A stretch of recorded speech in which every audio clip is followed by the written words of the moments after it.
Hello everyone. तो हम आज बात करने वाले हैं खेसारी लाल यादव जी और शिल्पी राज का एक बहुत ही तगड़ा गर्मी स्पेशल सॉन्ग के बारे में, जिसका पोस्टर आ चुका है और फुल वीडियो सॉन्ग का रिलीज डेट भी आ चुका है। और इस गाने को लिखे हैं प्रकाश बारूद जी और इसमें म्यूजिक दिए हैं विपुल मल्हार जी। और इस गाने को गाए हैं खेसारी लाल यादव जी और शिल्पी राज जी, जो कि आपको स्क्रीन के ऊपर दिखाई दे रहा है। जिस सॉन्ग का टाइटल रखे गए ले आई राजा पेप्सी, जिसका टाइटल है ले आई राजा पेप्सी। और वीडियो में है खेसारी लाल यादव जी और सोना पांडे जी, फिर में है सोना पांडे जी। और ये प्रकाश बारूद जी लिखे हैं, जो कि इससे पहले ले आई कोको कोला, जो कि प्रकाश बारूद जी का ही लिखा हुआ था और बहुत ही सुपर डुपर और ब्लॉकबस्टर सॉन्ग हुआ था। वो भी गर्मी स्पेशल सॉन्ग था।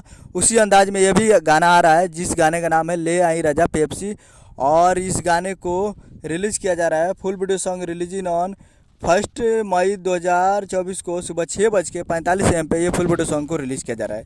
यानी 1 तारीख को, कल 1 तारीख को सुबह 6:45 पे इस गाने को रिलीज़ किया जा रहा है राइट मेलोडी प्रेजेंट पे। Right melody present Bhojpuri YouTube channel पे इस गाने को रिलीज़ किया जा रहा है कल सुबह में। तो आप लोग तैयार रहिएगा। बहुत ही बेहतरीन सॉन्ग है, गर्मी स्पेशल सॉन्ग। तो उम्मीद कर रहा हूँ कि वीडियो अच्छा लगा तो चैनल को सब्सक्राइब करके बेल आइकन प्रेस करें ताकि खेसारी लाल यादव जी के लेटेस्ट लाते हैं। मिलते हैं अगले वीडियो में। जय हिंद, जय भोजपुरी।